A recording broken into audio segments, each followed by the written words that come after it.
Boa noite. Estamos aqui em mais uma Educação de Classe e hoje é o último do ano, hein, Franci? Último do ano. Boa noite. Como passou o tempo, né? Passou muito rápido. A gente estava conversando sobre isso, né? Passou o tempo de programa e passou o ano, né? O ano voou.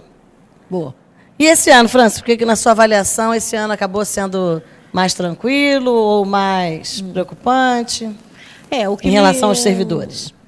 Em relação aos servidores, o pessoal trabalhando, a tranquilidade, de repente, que eu ponho é a respeito de informação, né? Eu posso dizer que se passou a informação da maneira correta, houve uma certa tranquilidade.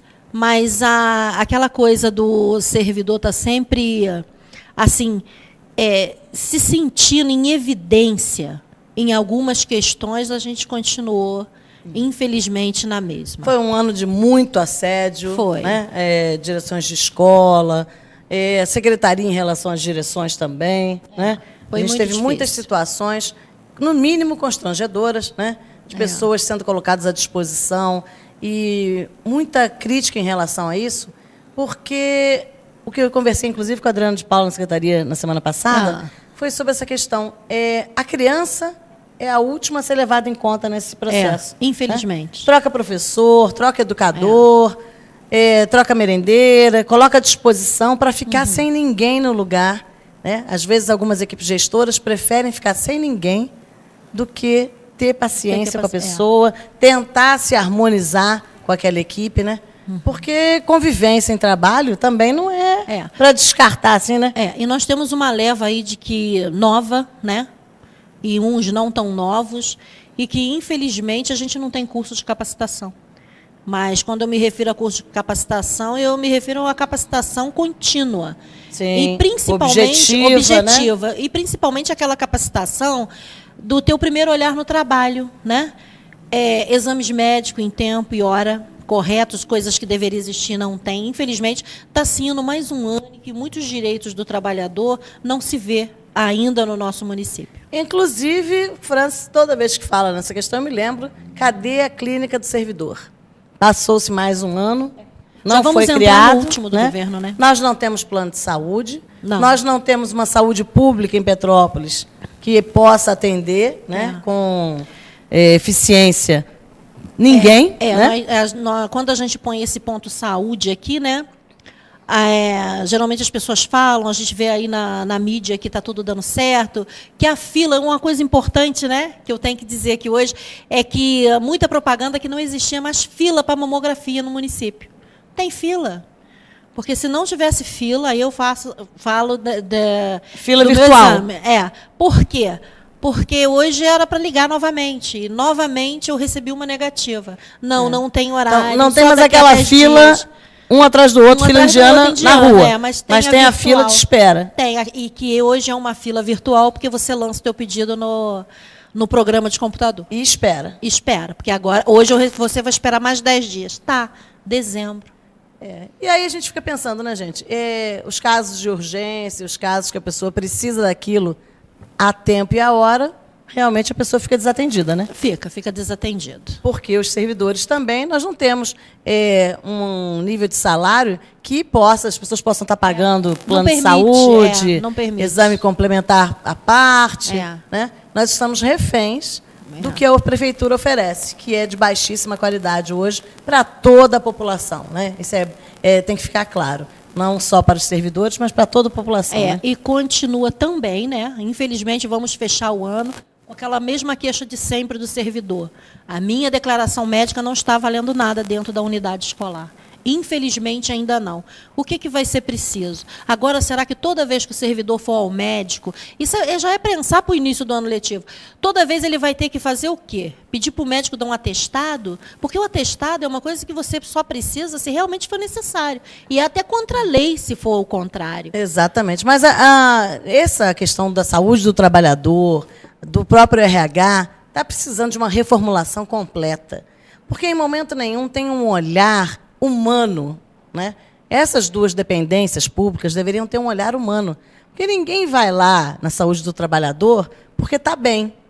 A pessoa só procura o setor de saúde do trabalhador porque está doente, Porque está passando por algum momento de crise, né, França? Exatamente. Então, se essa pessoa ela está passando por um momento em que ela está tendo dificuldade com a sua saúde e a consequência disso é a falta do trabalho, então realmente precisa de um olhar. É aquela triagem, né, que a gente sempre fala aqui no programa, que não é feita.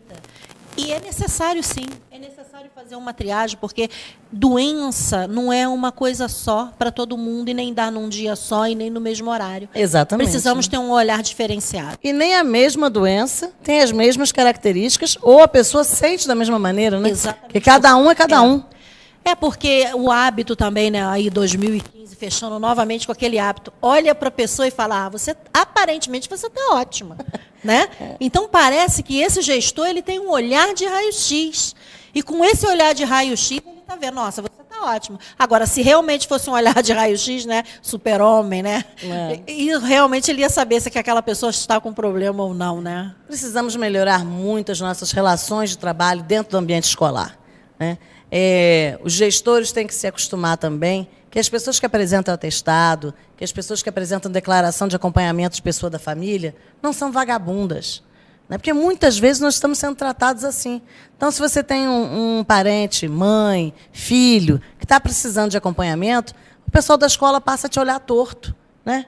É incrível isso. É enrolão, não está querendo trabalhar. Não é por aí, né, gente? A gente espera, inclusive, que essas pessoas não passem por essas situações. Né? Mas todo mundo está passível disso. Nós temos tido muito problema em relação a isso. Essa semana, inclusive, nós acompanhamos alguns servidores da secretaria para resolver questões como essas. Né? Inclusive, a Terezinha, lá do Gunnar Wingren, está sofrendo um problema desse, tem que acompanhar a mãe doente em fisioterapia, uma vez por semana. Está sendo considerada inapta. Por quê? Porque naquele dia ela tem que acompanhar a mãe num período. Não é que ela falta o dia inteiro, não. Leva a mãe, depois vai trabalhar. Essas pessoas estão sendo consideradas como se não servissem para o trabalho. Gente, não vai sobrar ninguém, então. Porque cada um vai ter um defeitinho, né? E não tem como a pessoa ela tá em seu estado perfeito a todo tempo. Uma que nos dias de hoje já é impossível se estar em estado perfeito. Porque é tanta coisa que acontece, o estresse do dia a dia, é essa correria, né? É tanta cobrança, que infelizmente é impossível estar o dito normal, né? E, inclusive, gente, a gente queria estar informando que o CEP vai ter um período de recesso, de férias, como todos os servidores, porque nós também somos servidores, não temos licença sindical. Então, lá no sindicato não tem ninguém que esteja livre, disponível, fora da escola. Todo mundo lá no sindicato faz tempo extra, sem remuneração adicional. Isso é muito importante, né, França? É importante ressaltar que nenhum dos diretores do CEP tem essa remuneração extra, como se muitos dizem hoje, né? E muito menos um 14º salário, que eu ouvi isso essa semana. O CEP não funciona, né, como alguns sindicatos que são ligados a federações e que têm ajuda de custo, salário, eles têm tipo um jeton. Exato. Alguns sindicatos, sim. Não é o caso do CEP. O CEP é serviço voluntário, tá? Quando muito acontece a licença sindical. Que essa, inclusive, a prefeitura retirou arbitrariamente, né, dos membros do CEP, achando que iria acabar com o sindicato. Mas, graças a Deus, a equipe lá é boa, outra coisa fervorosa. Outra coisa de 2015 é isso também. O município ele não segue o estatuto, porque é mais uma lei que ele descumpre, porque no estatuto ela dá direito, sim, a um sindicato ter seus dirigentes em licença sindical, tem um número para isso. São 3 licenças. São 3 licenças, mas mínimas. Não acontece. Porque nós convivemos, desde 2014, a gente está convivendo muito nesse governo com atos antissindicais, né? O fato de não reconhecer um direito, né? Toda a documentação foi apresentada, mas quem tem cego, como dizia minha mãe, né? Quem tem olho e não quer ver, fica cego até morrer. Então, só para lembrar que, realmente, toda a direção do CEP tinha licença sindical até janeiro de 2015, e o governo ficou de mal com o sindicato, porque a gente cobra, porque a gente quer que as ações sejam feitas, a gente quer enquadramento, a gente quer que os direitos sejam seguidos, e aí ficou de mal e tirou as licenças sindicais. Tá? Então, para nós, não é favor, É um direito que os sindicalistas têm, mas o governo insiste em não cumprir a lei. Para nós também não é novidade, né? É mais uma lei que o governo não cumpre. É mais uma que não cumpre. Eu acho que, com o tempo, as pessoas precisam aprender que conviver politicamente, inclusive profissionalmente, não é um convívio na antessala da minha casa. Eu não tenho que viver socialmente obrigada com ninguém, e muito menos ficar de mal com o outro porque eu estou sendo profissional ou defendendo a minha bandeira. Eu levanto a minha bandeira é a bandeira sindical, a minha bandeira é o CEP, sim.